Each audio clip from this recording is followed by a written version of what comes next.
The concept of a minimal viable product is an important and valuable concept academically and in theory. When done right, it helps to bridge the gap between a startup's concept and the product that's actually going to be delivered in the marketplace. If implemented correctly, it can help facilitate more successful startups with less expense. The problem is taking the concept and implementing it effectively, practically, outside of Silicon Valley and academic circumstances. The key is to work the concept around what will be a minimal product that's actually viable by an average target customer. It's not about them saying, I can see and use the product.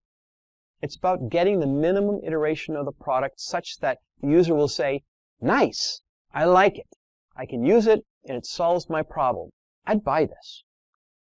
It turns out that most technical-oriented teams don't get this last part right. They focus on what is technically viable and usable. What you really want to do is get the product that you build at this stage into a minimal viable product that users actually love. Love being the operative word. So let's call it what it really is, minimal lovable product, or MLP. Just to make this really clear, an MVP, minimal viable product, is developed to iterate on a product before spending a lot of time and money on the early release. In practice, it might be usable by a customer because technically it does something so important the customer will bend expectations to use it. It's a feature-focused development. An MLP, minimal lovable product, is designed to deliver a product that may or may not have a lot of features, but directly addresses the fundamental needs of a user to solve the defined problem they have in a simple way that makes them say, yep, I love it. That's what I was thinking about. I'll start with this one, and I can't wait to see the finalized product. That's a minimal lovable product. The key here is that we need to differentiate between what people say, yes, that would be nice to have, versus people, that's kind of like an aspiration. Rather, this is something I think I could become comfortable with, and people think, oh, well, it's all right, versus something they actually love. Give that to me. I've been waiting for that for a long time. I'll take it right now. The key takeaway here is to remember we're trying to offset a really important statistic. 70% of products developed by great teams with great inventions that surveys indicate people would like and want don't fly. You want to bridge that gap in the fastest, cheapest manner by building an MLP. You want to know if people will buy your product at the level you project. That requires that customers see even the most basic version of your product and see if they say, I love it. To be clear, at the MLP stage, it's about not saying, I love the product, but I love the solution. I love the solution it delivers in its simplest form. If it's that important that a customer says, I love it, and I want to have it even in its raw form, you've got a winner. Do you remember when the iPhone first came out? The first iPhone, if you may remember, had almost no features. You couldn't even select text. You couldn't move the cursor to where you wanted it to go. You couldn't copy-paste. It had no apps. And it didn't even work on the system that was modern at the time called 3G cellular. It was incredibly basic. But people loved it. It was a minimal, lovable product in its quintessential form. Apple needed to test if people desired that cool touch-enabled phone. That was really important to them. Their biggest competitor, Microsoft, literally laughed at the concept because it was twice as expensive as Microsoft's phone at that time, and it had 1/10 of the features and capabilities. Apple really didn't know if Steve Jobs' vision that the cool factor would be enough for people to buy it at a real volume. But they went out with the product to see, and it took off like wildfire. Despite the fact there were no apps, they couldn't hardly use it on anything else, but it was a great minimal lovable product. So let's begin by thinking about the fundamental concept and background around MVP. The first thing to consider is why this is the important prospect in the development of a startup, particularly in developing markets. Remember, It begins with the idea of building a prototype that solves a clear problem and has real market interest and viability. The MVP concept, as originally intended, was to be a product that you could get out into the marketplace quickly, cheaply, and with minimum effort, and get feedback from live customers before getting deep into a product development.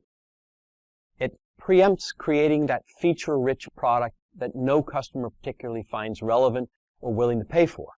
At the same time, it doesn't really tell you all that the product solution provides and whether it's loved by a user. Based on the Silicon Valley concept of learn quickly by failing fast, the idea is that even if you think about having a great concept or idea and all your friends agree that it's a great idea, survey says people want to buy it, the reality and the marketplace often are different once you really introduce and try a product to selling it in the market.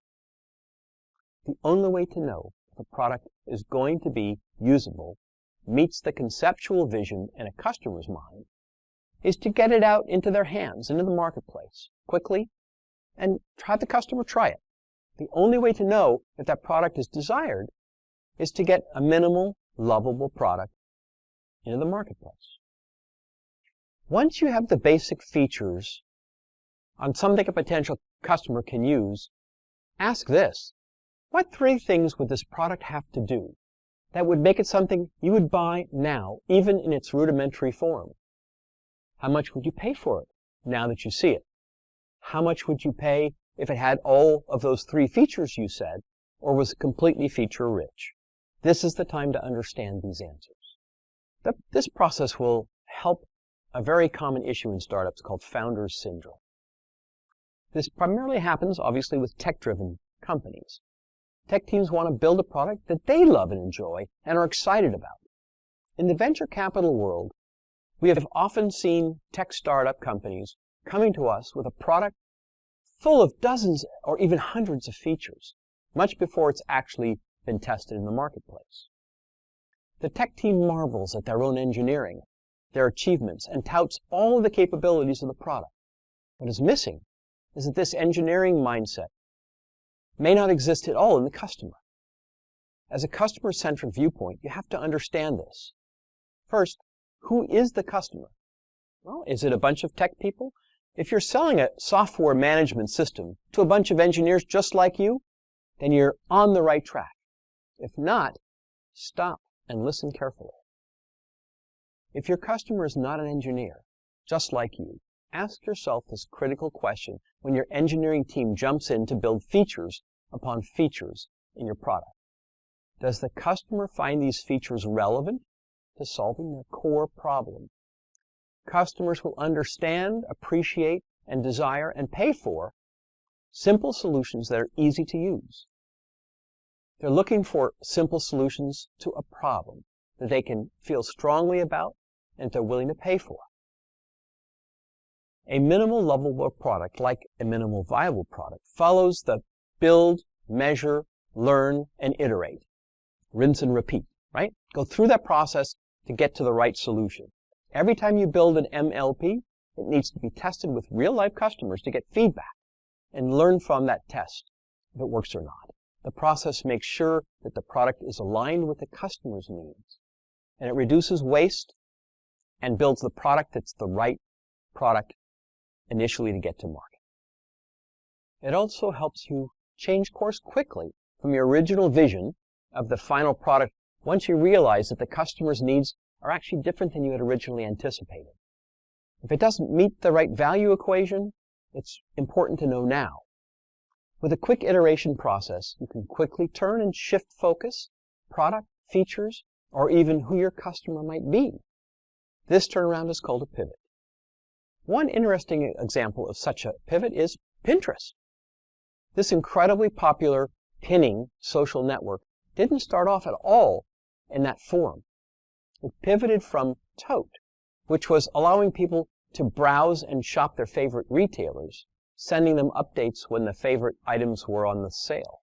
The founders quickly learned through that iterative process that the users of Tote were most interested in building collections of their favorite items and sharing those collections with friends. It listened carefully to the customer, iterated, and shifted its focus from what they had in mind to what their customer had in mind. They took out a bunch of stuff to make the product lovable, and it took off. Since it's been repositioned, Pinterest has over 70 million viewers. A minimal lovable product, and MLP takes that concept one very important step forward. Building just a functional product in an MVP will solve the customer's problem technically, but it doesn't ensure that a customer is going to love that product, emotionally connect to it, and desire it. That it's critical that you define a product that will cut through the clutter and encourage customers to seek it out now, and start using it. If a customer doesn't love your product, there's a high probability that even though they can use it, they might not buy it, or they won't come back and use it again. They're less likely to talk to their friends about it. This may seem like a subtle difference from a MVP, but it has direct bearing on whether your product is really viable. An example from the Indian FMCG, fast-moving consumer good industry, of a MLP is the Paper Boat brand from Hector Beverages. They didn't realize it, but when Paper Boat launched its MVP, it turned out to be an MLP. They had a small line of Indian drinks competing against the popular and incumbent large lines of soft drinks and juices such as Coca-Cola and Pepsi. However, a group of customers absolutely loved their product. They did that by developing a beautiful packaging laced with stories of the childhood of its millennial customers. The aspect of their product was not the core MVP framework. Do customers like the taste? But in the packaging and specialized tastes that struck an emotional chord with customers with their nostalgic juice flavors. Another example from the internet industry in China is the Alibaba B2C product, Taobao. They were fighting eBay and their entry into China. At the time, Jack Ma, the founder of Alibaba, put together a team of 6 people to create a basic e-commerce website in a few weeks. In building out this test product, Jack Ma had the unique insight into the behavior of Chinese people. They needed to build trust and relationship before they could buy anything. Bargaining was also an important element of that process. Therefore, breaking some cardinal rules of commerce, Taobao tried out a product that allowed buyers and sellers to exchange information through online chat. They built a very simple, minimal, viable product that was actually a minimal, lovable product. It also had a payment escrow system powered by Alipay that would release payments to sellers only when buyers confirmed that they had received the product. Another small feature that had huge impact. Customers reacted to the subtle aspects of that product that met their Sino-focused expectations and culture. They loved it. Taobao's MLP was a hit, and in 2 years, Taobao was the undisputed market leader in China, ahead of eBay. In summary, an MVP gets feedback, validates assumptions, and fixes problems, where an MLP goes one key step farther. It looks at customers' experiences and what would make them fun, usable, and lovable. An MLP is about searching for that deep insight about your customers' desires and aspirations that will make them want your product more than anything else. It's about getting a little taste of every aspect of what makes your product unique and desirable. Your MLP is a small cross-section of the whole experience you want to provide. Once you get feedback, you keep building iterations, ensuring that your product has that functional reliability, usability, and emotional design desired by their customer in each iteration.